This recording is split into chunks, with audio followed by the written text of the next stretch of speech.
Tonight, we're diving into a question that hits close to home. Is all this technology making us sharper, or is it quietly dulling our minds? From smartphones that remember everything for us to AI that can write our essays, are we evolving into creative problem solvers or just outsourcing our thinking? Stay tuned. We're going to dig into the science, the hype, and the surprising ways that tech is rewiring our brains. Welcome to The Rundown.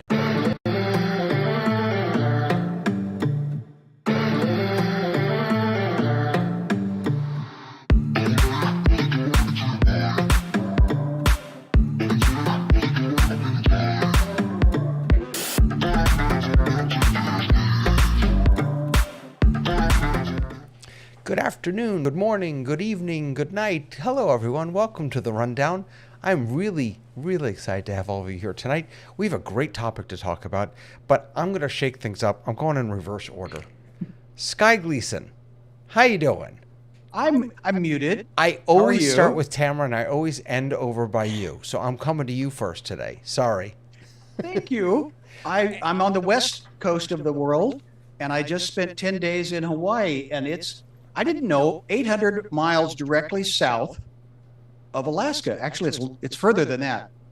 But longitude and latitude, I learned stuff, and it's hot. In Seattle, it's like 90 degrees here. And on top of all of that, if I'm not mistaken, you're a year older. Happy birthday. So blessed with my family. Yeah, it was an amazing time. I'm so glad. I am a year older. I mean, 39 looks good on me. It baby. does. You look fantastic. You know who else looks fantastic? And this looks like a different setup to me, but look who's here. It's John Adelson.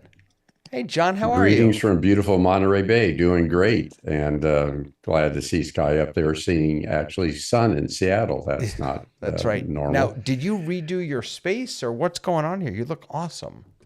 I was setting this up for a friend. This is the original studio I used for my classroom. And then during COVID, this was where the CTO worked. And now I've reset it up with everybody should have a flamingo on their set, I think. Everyone. And so this is not what would be my normal one, but I thought it was actually working. And I thought it's Thursday, and what would be better than to spend that time with you guys? I love it. I'm so happy to have you here. Thank you so much for being here. I'm also really happy to see my friend Dave. How are you, Dave? I'm real good. Things are going well up here. Things are going well up here. Good. Anything exciting happening by you? Nope. Okay. You know what? One of the things I love about having you here, actually, if you'll forgive me for just a moment, if you could move your head. So that reel-to-reel behind you, my father used to have a reel-to-reel, and we used to listen to all this old classical music on reel-to-reel, and the sound was just, and these huge tower speakers, unbelievable. Uh-oh. Wait, what are we getting here? What's he doing? He's doing a time. I'm timing you. I'm timing you again. Oh, my goodness. Fantastic. And that beautiful voice that you heard in the background was Lois Richter. Hi, Lois. Hello. Hello, everybody. Hello out there. How are you I'm today? glad that it's a Thursday. I really need this week. I really need to listen to you guys. Oh, well, we're here to all listen to you. So we'll do some shared listening. You know who we're all really here to listen to? Yeah. Tony Mobley. That's who we're all really here to listen to. Brother Tony, how you doing, sir? I am fantastic. I just had a fantastic weekend. There are 7 of us. The baby is 50 years old. I am the oldest at 67. And we had a reunion in Chattanooga, Tennessee. The first time that I've actually been on any type of vacation since I had my illnesses. And we had a great time. And I'm excited to be here today. And also, I just want to say thank you, Tamara, for last night. It was a great conversation. Tamara, is that who he's talking about? That is, I had a great conversation with him. Yeah, It was amazing. that's fantastic. I'd like to get together and talk again where it's less about me and more about other stuff. That always makes conversations weird when it has to be about you. I agree. That's why you and I are so good at being behind the scenes, Right, right? exactly. Because then we're not at the center of things. All right, let's dive in. We got a couple pieces of news, and boy, this first one's a big. Chat GPT agent is here. Almost. So it's coming. It was announced today. There's an echo on everyone except Dave. There's still the echo, really? All right, hold on. I know how to fix that because we had the problem last week also. So here, this is what you get for trying to have two studios and thinking that you know what you're doing. Everything works Is there a perfectly. problem? I don't know. No. What? Oh, no, that's just not Sorry. nice. Leave it to Sky. All right, let's try this. That should. I don't actually know what I'm doing here. Oh, you know what? No, that's right. That should work. 1, 2, Let me get- 3, 4, 5, 6, 7, 8, 9, 10. How are we doing? What, Echo? Well, I don't know. On YouTube, they'll tell us. On YouTube, they'll tell us. Yes. So, David, can you explain what a chat Yes. GPT agent is? I read those articles. I still don't know. I absolutely will. Let me first just say hello to Grand Old Church and to Steve Crow from California. And real quick, sorry, Grand Old Church is just asking what I'm using as a video switcher. And for Zoom ISO, I'm not using either a video switcher or Zoom ISO. I'm using Ecamm Live, which has Zoom built in. It's called Ecamm for Zoom, just like vMix has it built in, and Mimo Live. And please keep me posted on the Echo YouTube. And I apologize for that. Although I have to shut up and let someone else talk in order for you to see if there's an echo. Okay. So ChatGPT agents. Let me just say real quick. So ChatGPT agents. So they announced this today, and it is available now for pro users. That's the $200 a month. It will be available for Plus users and Teams users, apparently starting tomorrow. And there are limits on this. You get 400 tokens. This is how a lot of the AI places do it. You buy tokens to use it. 400 tokens for pro users, 40 tokens a month for Teams and Plus users. Sounds like a video game parlor, you know? Right. Or You go to the guy at the cryptocurrency. counter, you get a bunch of tokens, you go play the game. Exactly. Then they are going to bring it down to EDU and enterprise plans also. So here's how I understand what ChatGPT agents are. They have had two products. They've had Operator, which was really good at sort of navigating websites and, clicking on it sort of had its own web browser and it could click on things and stuff like that. But it wasn't really great at research. It didn't talk a lot. It didn't think a lot. It was sort of a dumb tool, right? Then they had Deep Research, which was verbose and great at doing research and asking deep questions and so on and so forth, but it couldn't log into a simple website, things like that. It couldn't access files. So ChatGPT agent is the merging of those two. It is both. It is something that you can say, please, I have this wedding coming up. You'll find the file in my Google Drive. Please find a place for me to stay. I also need a tux to rent, and and then it will not only do the research, but it will be able to book the hotel and rent the tux for you. If you Using my money or using its own money? no, using your money. If you How give is it it permission. getting my money? Well, so like Google Pay, like Apple Pay, like everything else, you can share your credit card information with OpenAI. They're Oh, sure, very I'm happy going to take share that. my credit card with a No, robot. but here's what's interesting, Lois, is that in this announcement today, they spent a significant amount of time warning people about what your laughing at right now. And they said, they were really honest about this. They said, this is new technology. It's going to make mistakes. And so they actually said, before you share sensitive information, like your credit card information, please, double or triple think. They talked about how there are going to be tons of pop-up messages, warnings, as this technology rolls out and as people start to use it. So I don't have it yet. I keep refreshing ChatGPT, and I'll refresh it again now. I still don't have it. Presumably it'll come out tomorrow for me. I don't know. Are you all comfortable with ChatGPT? Are you giving it your credit card? That's what I want to know. No. Like, I feel of all of us, you're the most likely person to go all in, because I'm not. No. I'm not going to. And so the way they've built this, apparently, I've just watched the videos like everyone else. The way they've built this is that you can, it's actually quite interesting. It's almost as if the AI has its own computer within your computer.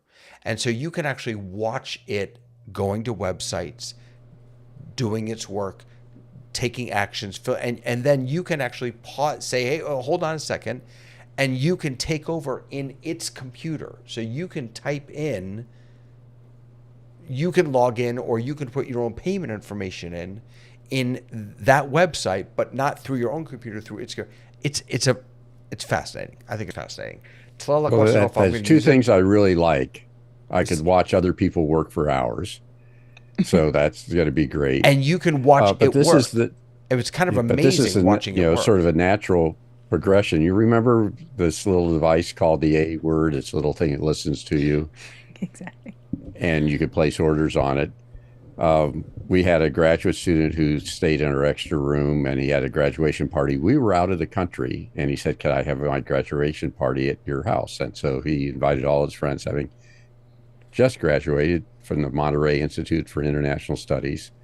We were in Europe. I got a phone call, panicked. He says, "I think we just ordered a car." I said, "Oh, that's interesting." And it turns out he had ordered 6 carbine screws. But it was an order. He just said it. They were joking. He ordered it. And of course, we were able to cancel the order. But I came back, and this is in the days where Amazon was recording everything. So I played back the whole experience of the person ordering it, and this poor kid, every way he could, telling it, "Don't order it, stop it, cancel the order." But no, I think this is great. It's a natural progression. Airplanes are flown a great deal of the time, and with the computer flying it, and they have the pilots land and take off a number of times so they could practice doing it. I think we're going to get to sort of a similar situation for some of our mundane tasks, like booking a hotel room. Yeah, I agree. See, Sky, I love. Wait a second. Let me get Sky in real quick. Go ahead, Sky. It just reminds me of two things. A concierge at a hotel. I mean, you can book things, you can schedule things yourself, but if somebody's willing to do it for you, it also reminds me of we're moving from DOS to Windows, because I was an Apple adopter early on because I was working with people that I did not want to train semicolon backslash, all the command line stuff that Windows at that DOS version was requiring. So in the natural evolution of dumbing down, making it more simple, giving more access, we're moving from Linotype to PageMaker. If anybody gets that reference, send me a card. Yeah.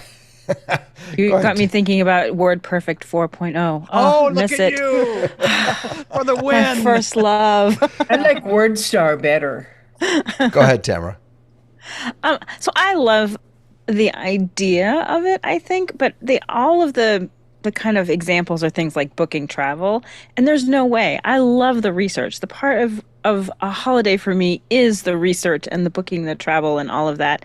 So I wouldn't want it to do that task. What other tasks are y'all thinking of using it for? I'm not thinking of it, but I'm going to have you book my flights then, because I hate doing that. Love I it. hate figuring out the hotels and the different rates and what time of day do you book a flight or what day of the week you get the best rate. So I'm glad I've to turn also, that over to. to be fair, I've also booked hotels while I'm on the flight. So I'm like, so I'll yeah, I tell you guess what it I'm could excited work. to use it for. But tell me, like, I'm excited. Well, The money stuff doesn't spending money and booking things doesn't. I don't book anything anyway. Doesn't interest me. What interests me is the ability for it to help me create and visualize. So if I have a lot of data and I want to visualize that data in a PowerPoint presentation, it can now create PowerPoint presentations, which you can then upload to Keynote or whatever. It can create spreadsheets and organize data and summarize data.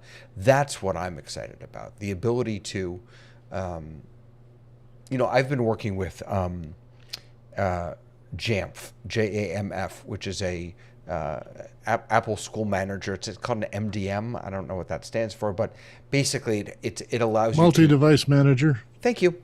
Basically, it allows you to manage iPads or Macs or stuff like that through Apple School Manager. And Jamf is made for multi-thousand deployments. I'm deploying like 20. And I have found it to be completely and utterly overwhelming. The number of emails that I've gotten and the documentation, I would love to use GPT Agent and say, hey, do me a favor, review this documentation and go ahead and here's the spreadsheet of my kids. Go ahead and enroll my kids for me or enroll my iPads for me or whatever. I can't wait for that day. I think it'd be a great tool for that. I know that tool. In fact, one of my good friends worked for them. And you got to remember, they're doing this with schools that have 20,000 students. Right. And most of the high school kids are trying to break it. Right. So that's why. And I will say, their manual is so big. documentation and emails are terrible, but the people there are wonderful and patient. Because I've spoken to many of them. They're wonderful. So those are some things I would use it for, Tamara, in a heartbeat. Yeah, I mean, I've already started to, like, even in the ChatGPT when it says, do you want to create a document for this? I'm like, yes, I do. I would like you to create the starter document for me. And I do find that to be really helpful. In the past, when it's been trying to integrate with Canva, it's never quite happened. So I'm hoping that this is going to be the answer to that, because, it'll give you here's what you'll do in Canva. And then like, would you like me to start that? I'm like, yes, I would. And then I've never been impressed with the Canva integration. And I would like it to finish it. Not Right. just start Don't it. just start it, finish it. I have been using this Dia browser a lot more that I shared with the team. Oh, goodness. What are you doing? Dia. Hi. Good to meet you, Dia. Wait a second. That's not Dia. This is Dia. Bye-bye. Sorry about that. Sorry, Sky. Dinner and a show. So this is that Dia browser that I had shared a couple where basically really the standout feature here is that the AI is built in, so I can